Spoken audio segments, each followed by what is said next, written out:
O, pakinggan natin si Chavit ha. Bukayo dito eh. O, Wala ba nga, ang dami yung mga ayan. Yung iba sinasabi, oh. Boss Mark, makita ko lang ngayon ang pagmumukha ni Chavit Singson, ha. Bubwisit na ako eh. Yung iba sinasabi, naku po, wala na, tapos na ang karera ni Chavit Singson. Tapos na ang paghari-harian ni Chavit Singson. Oh, bakit?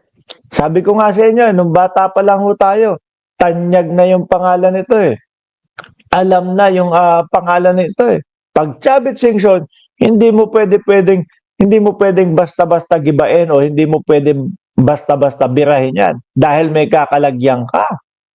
No, di po ba? Kinamulatan na natin yan eh, lalo na yung mga batang 90s, batang 80s, batang mga ilan ba? Lahat tayo. Di ba? Chavit Singson, ay hindi pwedeng birahin yan. Hindi pwedeng basta-basta banatan yan. Bakit? May kalalagyan ka dyan. Ha?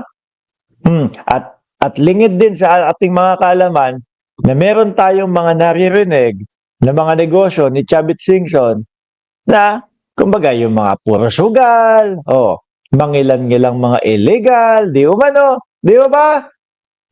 Pero, sa panunungkulan ni Pangulong Bongbong Marcos, ano po ba? May nagagawa ba?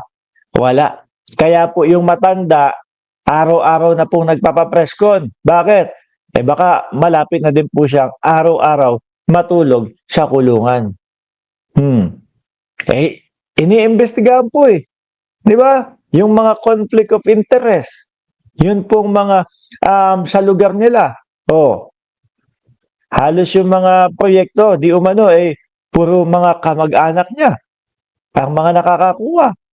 Di ba? Pakinggan ho natin si Chavit bitter ho. Wala ba nga, ang dami yung mga kaibigan. Ayan, kayo ni dating Pangulong Erap, ang dami na magitan nun, kaya kayo nagkasundo. Oo. Ngayon ba wala ba naman magitan sa inyo ng Pangulong Marcos? Wala, ibang ugali. Mukha. Ay pa akong gali. Yung tipo bang, hindi ko kayang pasakayin eh. Iba ang ugali. Yung wala akong mahita eh. Ano? Iba ang ugali. Hindi ko kayang paanda rin eh. Ano? Iba ugali. Hindi ako yung masunod eh. Siya yung nasusunod eh.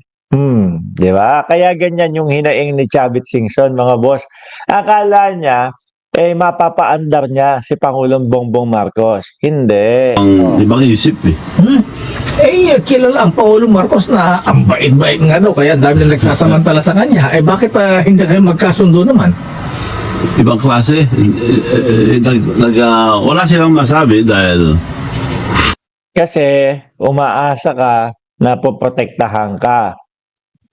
Di po ba? Umaasa si Chavit Singson na poprotektahan siya ni Pangulong Bongbong Marcos. Pero hindi po. Hindi ganun ang ating Pangulo. At magpasalamat po tayo sa ganun.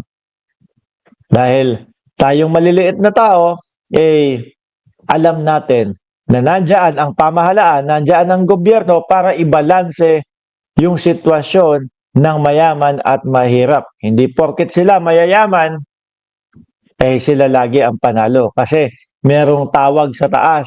Kasi may proteksyon sa taas. Yan po ang kagandahan, mga kababayan. Magiging patas para sa maliliit na Pilipino ang pamahalaan. tumawag ako, hindi sumasagot. Nagpano ko sa appointment secretary. Sa personal secretary. Gusto yata laging masusunod sila. No? Gusto yata laging sasagutin yung kanyang tawag. Sorry. Busy ang Pangulo. Busy ang gobyerno sa tunay na serbisyo. Hindi lang ho sa iilang tao na kagaya ni Chavit Singson. Di ba? Bahala. Lahat ng malapit. Teka lang, Malo. Teka lang. 3 taon ako pala. Kung wala naman kasing magandang sasabihin itong si Boss Chavit, bakit sasagutin? Di ba? Kung wala namang idudulot para sa bayan yung sasabihin ni Chavit, di ba? Akala mo masamang tao din si Bongbong gaya mo? Sabi ni Gerald, tanga ka daw, Chavit. Si Gerald may sabi no, baka ako sisihin mo ha. Tuloy. antay. So, antay-Marcos na ako. Dahil ang tagal mong kang pinaghantay-antay, so naging anti-Marcos ka na tuloy. Oo. Oh, kaya daw siya naging anti-Marcos kasi matagal siyang pinag-aantay. Hindi sinasagot yung kanyang mga tawag. Oh. Siguro tinatawagan, Presidente, ito, iniimbestigahan ako. Iniimbestigahan yung mga kamag-anak ko. Sinisilip yung mga ganito ko. Help naman, tulong naman, padrino naman. Siguro ang Pangulo, alam niya na yun ang itatawag sa kanya. Alam niya na yun yung sasabihin sa kanya ni Chavit. Huwag mo na sagutin niya.